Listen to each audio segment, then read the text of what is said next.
Thank you, Jose. Feliz Sábado. It's Happy Sabbath in Spanish, I believe. I could be wrong. We are going through a series looking at Moses. And the story of Moses, if you step back, you might be really familiar with it, but if you step back and look at it with fresh eyes, it is actually a crazy story. This boy is born to a Hebrew family in the midst of an ethnic infanticide. They are getting rid of all of the little babies that are born, and this is being done by the Egyptians. And so his mum, in an attempt to protect him, puts him in a little container and puts him on the river. Crazy.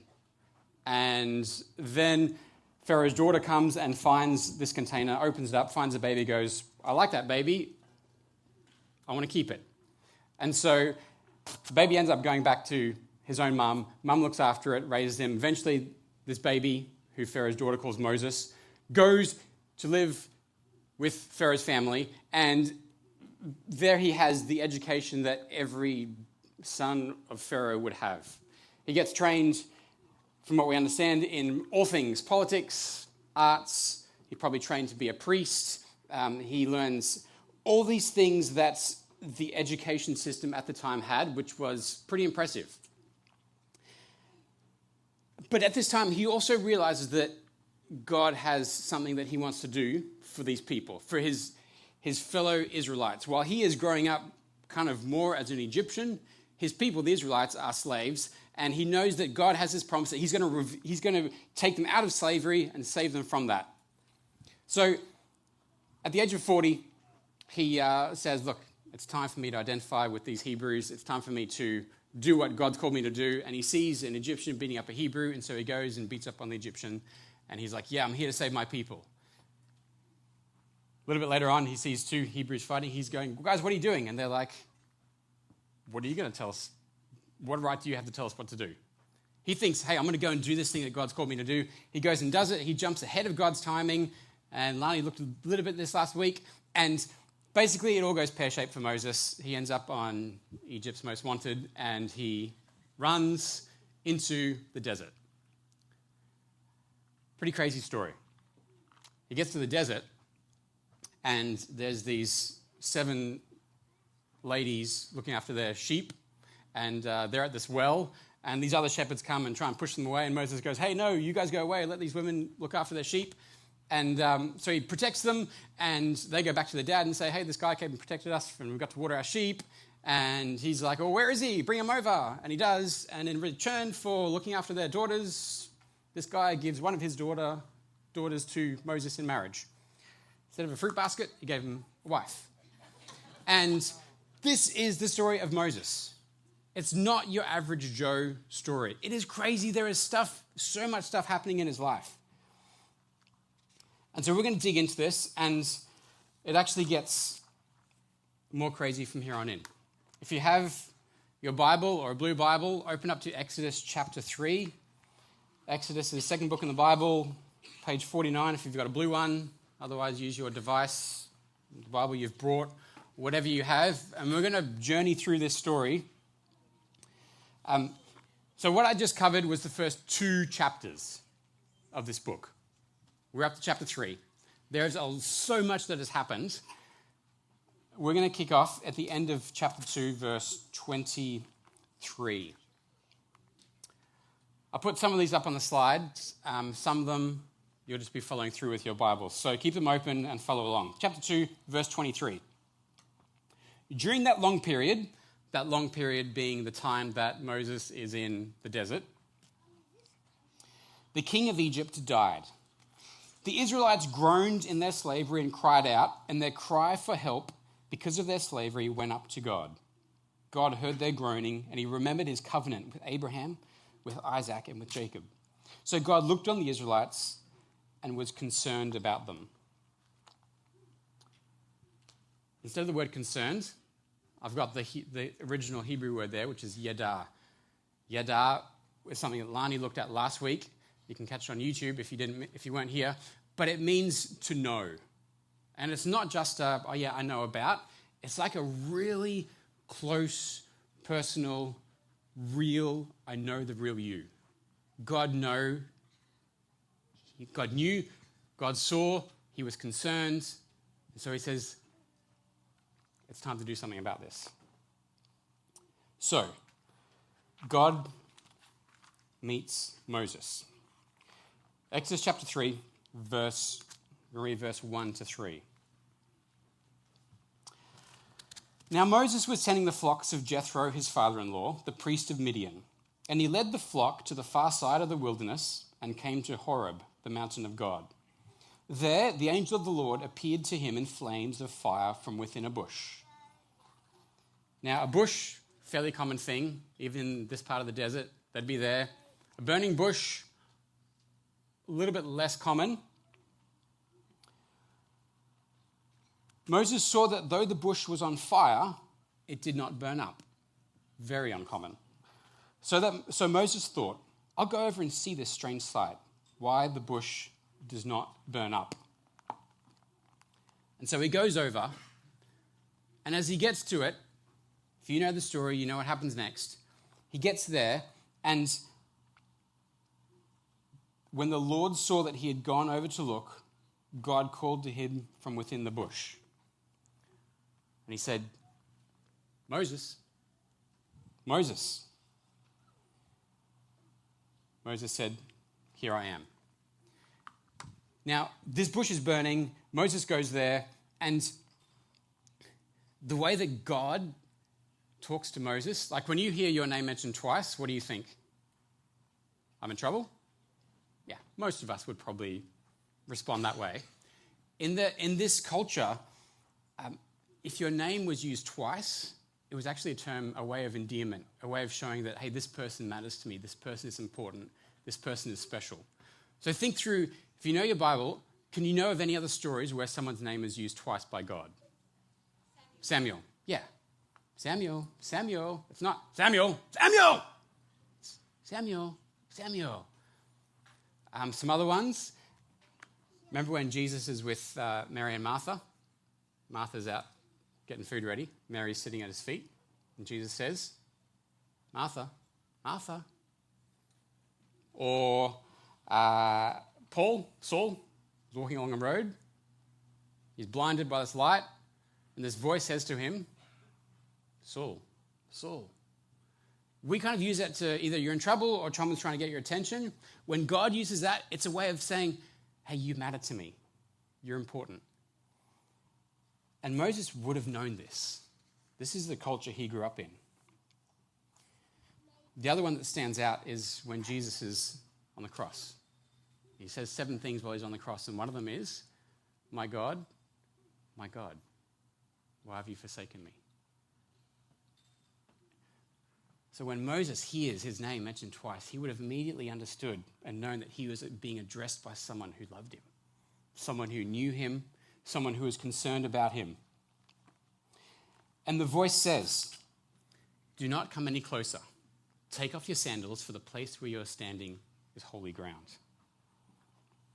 So Moses, he goes up to this bush. It's on fire. It's not burning up. He hears his name mentioned twice, and then he's told, don't come any closer. Stay where you are. Moses is freaked out by this. The voice says, this is holy ground. Take off your shoes. Also, once again, something in that culture, pretty comfortable with. That's something that even today, if you go to different places, you have to take off your shoes when you go inside. But there was this voice told Moses, don't come any closer. There needs to be some separation here. Because I'm holy and you are not. That was how it had to be. And Moses is like, well, this is what makes this place holy. Because, I mean, you think about it. He would have walked probably every inch of that desert. 40 years walking around in a desert. That's a long time. And all of a sudden, this little part of it is now holy? What made the difference? I think it was around 2014, 2015. I was at some ministers' meetings, and we would take a few days, and this time we're out near Bairnsdale. And we're in this kind of complex, And we would meet in this place kind of similar to this, a bit smaller, plastic chairs, plastic tables, nothing fancy. But we would meet there and we would listen to someone who had come to give some talks, and they were talking about big theological things which I struggle to understand. And we'd have lunch there, we'd have dinner there, we'd hang out there afterwards, we'd go back to our rooms, come back the next day, do the same thing. Pretty ordinary place. One night we paused and there was a time of prayer.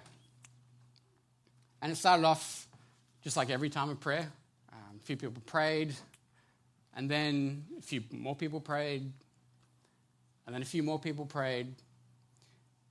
And pretty soon, it was really clear that this was no longer just a meeting space. This was no longer just a place where we had food and we'd listen to talks. There was something about that place which was different. It had gone from being normal to being extraordinary. It had gone from being just a place to sit to a place that actually felt like we were on holy ground. Because through the time of prayer and connecting with God, he showed up. And it was so obvious to everyone. Any place becomes a holy place, becomes holy ground when God shows up. Could be an office chair. Could be a car seat. Could be a spot next to the beach. Could be a rock next to a river. Could be a cold sidewalk, a school desk, a prison cell, a stool in a pub, a dusty road. Could even be a church building. God's presence changes a place. It makes it different, and it's hard to walk away from holy ground the same as you walked in. An encounter with God will change you. If you've had one, you know it. If you haven't had one, you will, and you will know it. It just changes you. Moses is in this place where there is holy ground, and it's in this place that he gets this holy calling. Go to verse 7 of chapter 3. It says this, "The Lord said, I have indeed seen the misery of my people in Egypt." And Moses is probably thinking, hey, this is good news. This is what we've been waiting for. "I've heard them crying out because of their slave drivers, and I'm concerned about their suffering. So I've come down to rescue them from the hand of the Egyptians and to bring them up out of that land into a good and spacious land, a land flowing with milk and honey, the home of the Canaanites, Hittites, Amorites, Perizzites, Hivites, and Jebusites. And now the cry of the Israelites has reached me, and I've seen the way the Egyptians are oppressing them." And Moses is probably thinking, yes, this is it, God. This is the time you step in and you do your thing. I'm all for you. You go and do it. And then God says, "So now go. I'm sending you to Pharaoh to bring my people, the Israelites, out of Egypt." We'll get to Moses' response. But the big picture here is God had a plan to rescue his people. And Moses has now been invited to play his small part in that plan. By talking about Abraham and Isaac and Jacob, God's bringing Moses' memory back to the promises he'd made to them and said, hey, for a time, you'll be slaves in Egypt, but I will bring you out back to this place. And now Moses is going, okay, God, you're actually asking me to be part of that plan. You're inviting me to play my part in something bigger that's taking place here. There's a perfect illustration for this, and it's probably not what you expect, but the NFL season has just started. Anyone watch NFL? Okay, next illustration. So NFL, it's American football. It looks weird when you see it, when you're used to our kind of football. But I love watching it because it shows how everyone has a part to play in something bigger. This is a playbook.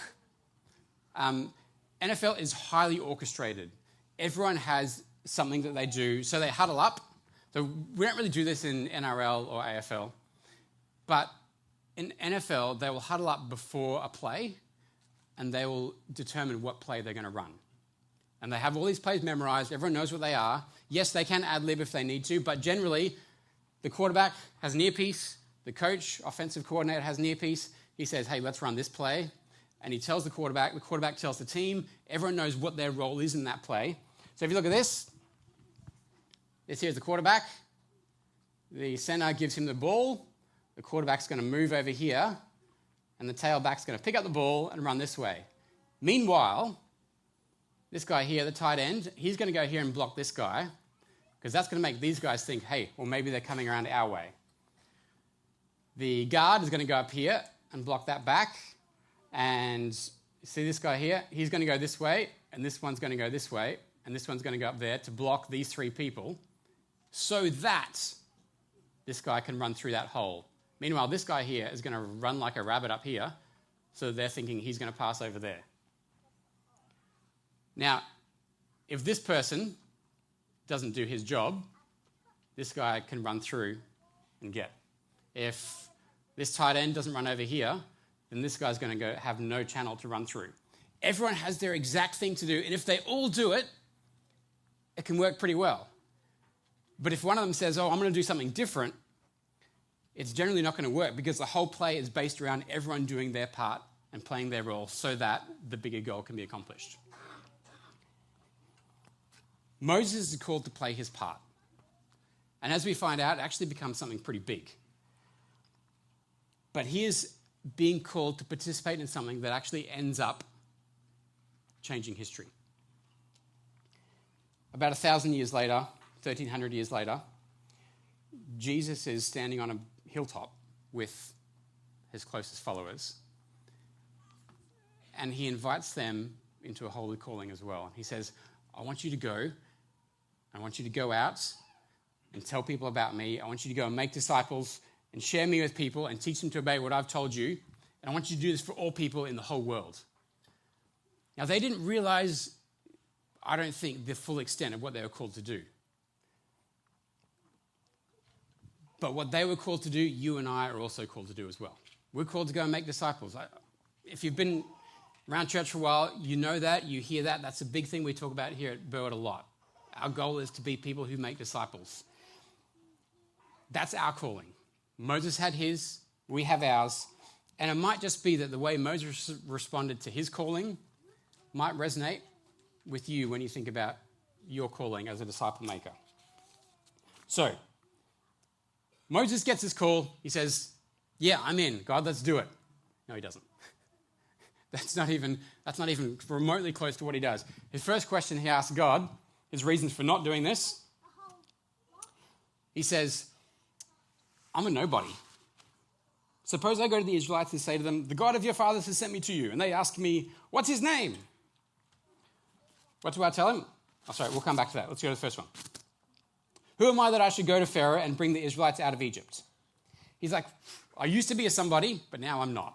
I used to be someone who was involved in that whole space. I knew what to do. I knew the people. I had the contacts. I had the networks. I could do that. But now I'm just a guy who's been wandering around the desert for 40 years. I think you found the wrong guy, God. And you might have felt like that too. God, I'm not cut out for what you've called me to do. I can't do this. This is not me. Like God's prompting you to do something and say something or respond in a certain way, and you just feel like he made a mistake. Wrong person, God. That's not what I do. I don't speak for you. I don't represent you. I don't talk about you. That's what we pay Pastor Fraser and Jared to do. Problem with that line of thinking is Jared and I are just as ordinary as you are. All of us are called to do this, but like Moses, it can feel like, oh man,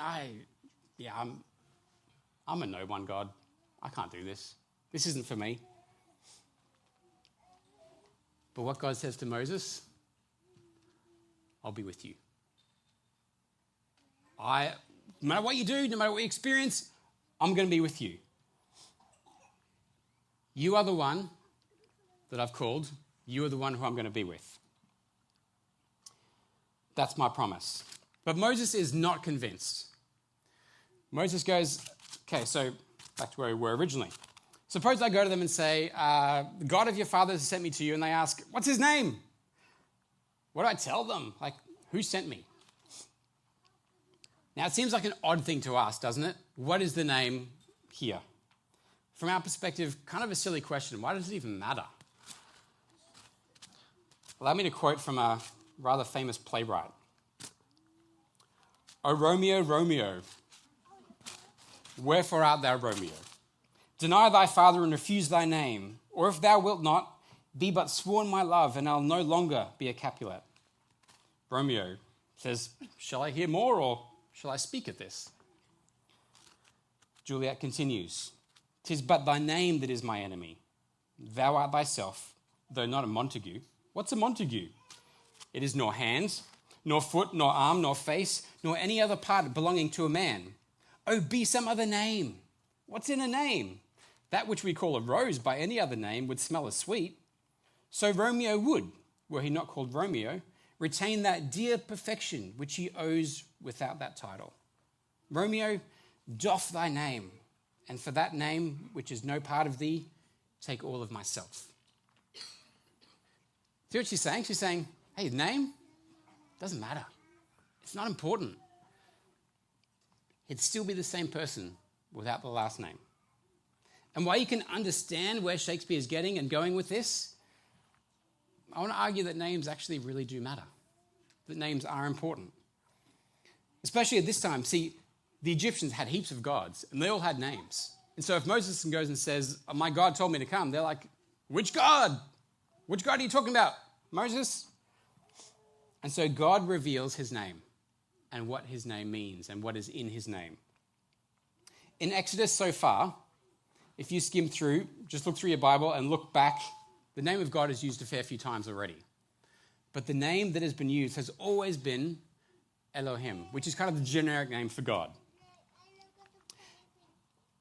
It's been 430 years since we have had any record of anyone using any other name for God apart from Elohim. And so God says to Moses, basically, I don't know enough. Moses says to God, I don't know enough. Tell me about your name. What do I tell them? And then God responds by saying, I am who I am. This is what you were to say to the Israelites. I am has sent you. Now, the Hebrew name for I am is 4 letters. Now, are you okay if we nerd out on this for a second? It's really cool. So, 4 letters, YHWH. That's the name God gives. And it's called a tetragrammaton because there's 4 letters in it. Yes. Now, in the Greek version of the Old Testament, which is called the Septuagint, it's called ego eimi. But in the original Hebrew language, there were no vowels. So what that meant was when you were reading Hebrew, you would read it, and within the context of what the words are, you would know what the vowels were, and you would put them in. Sounds a bit odd, but I think you understand it.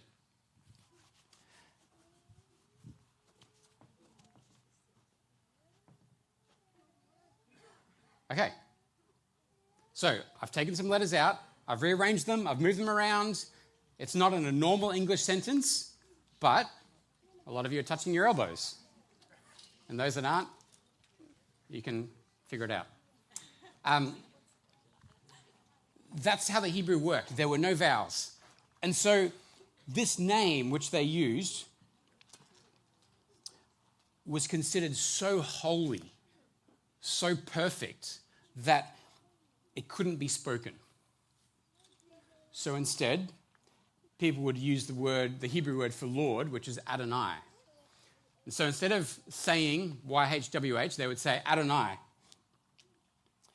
And around 500 AD, the Masoretes, who are some scribes who copied the Bible for us and translated it as well, they put these little markings in, which are vowels. They're vowel sounds, so people knew how to pronounce it. So what they did was they took the letters from Adonai and they put them into YHWH. So if you had YHWH, how would you pronounce that? I asked my kids in the car this on the way, and they said, Yahuwah. Yeah, I think it's pretty close. But it sounds odd. But once you put in the vowels from Adonai, Yahweh. Now this sounds like what word? Jehovah.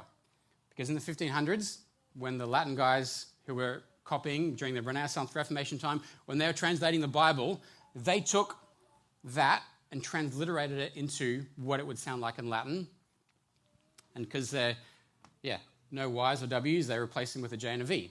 That's where we get the name Jehovah. So in your Bible, where you see capital L and then small caps O-R-D, word for Yahweh.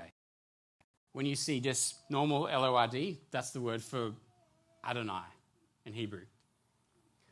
And God gives Moses this name, and when he does, he says, this is what you are to call me. This is the personal name of God. This is the intimate name God gives Moses. It's kind of like God is saying, people call me Elohim, but I want you to call me Yahweh. It's the name we share. And when you tell people who I am, I want you to tell them my personal name. Not the common generic God, but tell them my personal name. And for a guy like Moses, who's feeling like he doesn't have it, he's inadequate, he can't do this would have mattered. Because Yahweh is a name that shows that God is eternal, that God is constant, that he is self-existent, that he is unequaled, that he is eternal, he is unchanging, he is faithful for all time. And so he was that in the past, I am. He was that in the present, I am. And he will be that in the future, I am. It doesn't change where in time God is, because he is. In chapter 3, verse 15, God goes on to say, this is my name forever. The name you shall call me from generation to generation. So God is knowledge, God is wisdom. This name Yahweh means he is. He is the provider of all things. He is life.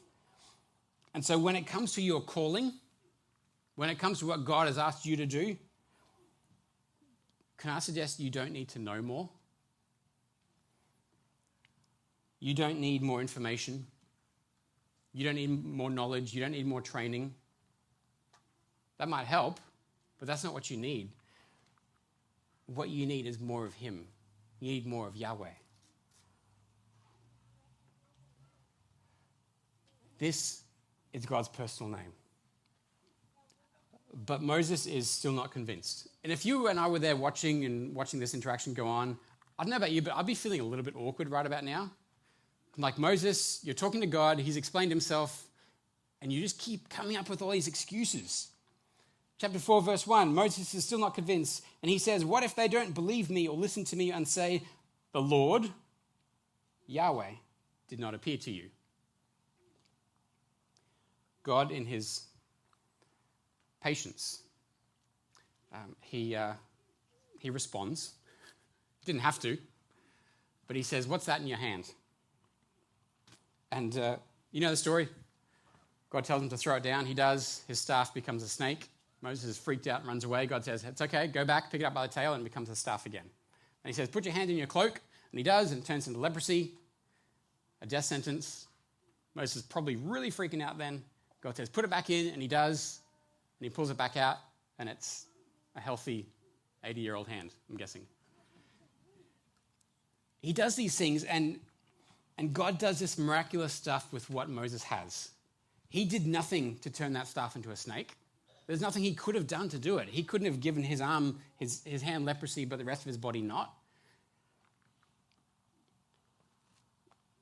God's not asking you to get a degree in public speaking. He's not asking you to get a bigger platform. He's not asking you to go and study more. What he says is, what's in your hand? He asked Moses, what has he got right there, right then, that God can use? So what's in your hand? God used whatever you have in a powerful way. Hammer, whiteboard marker, a bottle, spatula, keyboard, an iPhone, stethoscope, shovel. He can use any of these things, and what he does, he will use that in a way to reveal his love to people around you and allow you to be the one that he does that through.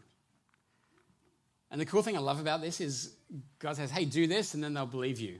It's not say these things and they'll believe you. If you do this stuff, if you act like this, if you follow what I'm calling you to do, I'll be the one that does the convincing. You don't have to worry about that. That's not on you. That's my job. So this is a powerful moment. Moses sees these things, and you'd imagine that he's like, I'm in. This is good. Let's go, God. I've seen what you can do. I've seen your power. I'm all in. Let's get this done. But he doesn't. Pardon your servant, Lord. Use the word Adonai. I've never been eloquent, neither in the past nor since you have spoken to your servant. I'm slow of speech and tongue. Now, God is patient. God is really patient. But by this time, Moses, who writes Exodus, I think he realizes he's starting to push it a little bit. How many excuses does this guy have? There's still one more. Moses is saying, I'm not good enough. I'm not good at speaking. I can't do this. I mean, think about it. The guy's been in the desert for 40 years. Like any introvert's going, yes, please. That's where he's been. He hasn't been around many people. He's been around sheep and sand and mountains. And that's kind of what his life has been. But he's scared if he goes and does this thing, when he speaks, he's going to mess up. He's going to say the wrong thing. And my guess is that you might have said that to God once too. God, I want to share. I want to tell someone about what you've done in my life, but I'm really worried that if I say something, I'm going to mess it up big time. And when I mess it up big time, instead of actually helping these people see you, I'm actually going to make them think that you're weird. And the next person that comes is going to have to do twice the amount of work to help them back to where they were. There's this fear that we have that when we speak for God, we're going to say the wrong thing and we're going to mess something up. We're going to give these people bad theology or something, and we're going to push them further away from God than we hoped. If that's what you've thought, then God's response to Moses is also for you. Look at what he says. Sorry. Who gave human beings their mouths? Oh, yeah, okay. No, that was you. Who makes them deaf or mute? Yep, no, that's you. Who gives them sight or makes them blind? Okay, I think the penny's starting to drop. Is it not me? Is it not I, the Lord? Now go. Go. I will help you. I will help you speak and will teach you what to say. When you're in that moment and you feel God prompting you to go and say something or do something or share something, please remember this. He says, just go. I will help you. I will help you speak. I will teach you what to say. So finally, we're there. Finally, Moses is all in. Then we get to verse 13 of chapter 4. And I think we just get the bottom of the barrel here. Moses says, pardon your servant, Lord, Adonai. Please send someone else. And God struck down Moses for being so difficult. No, that's my interpretation. That's how I would have written it. Moses writes that God was a little frustrated with him. But in his patience, God still responds. And he says, what about your brother, Aaron? He can talk. He's not bad. Actually, I've already got him on his way. He's coming. Think about that for a second. God knew all these excuses were coming. And yet he still had Aaron on his way coming to meet Moses. He didn't get frustrated with the first one, the second one, the third one, the fourth one, even this last fifth one. He's like, yeah, I've got a solution. Yeah? You think you can't do it? okay, well, I'm going to send someone who will help you. You're going to have someone who's going to walk beside you, who will speak for you. And I guess here's the take home. No matter what your excuses, Yahweh, I am, is God. And the great I am is stronger than the great what ifs that you might come up with.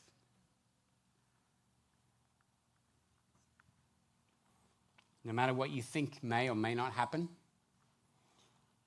Yahweh is the personal God who is with you always. I want to finish by looking at a story of Jesus. He just fed 5,000 people. Pretty amazing, 5 loaves and 2 fish. All these people full, well eaten. Jesus goes off to have some quiet time while the disciples head down to the lake and hop in a boat. Pick up the story in John chapter 6.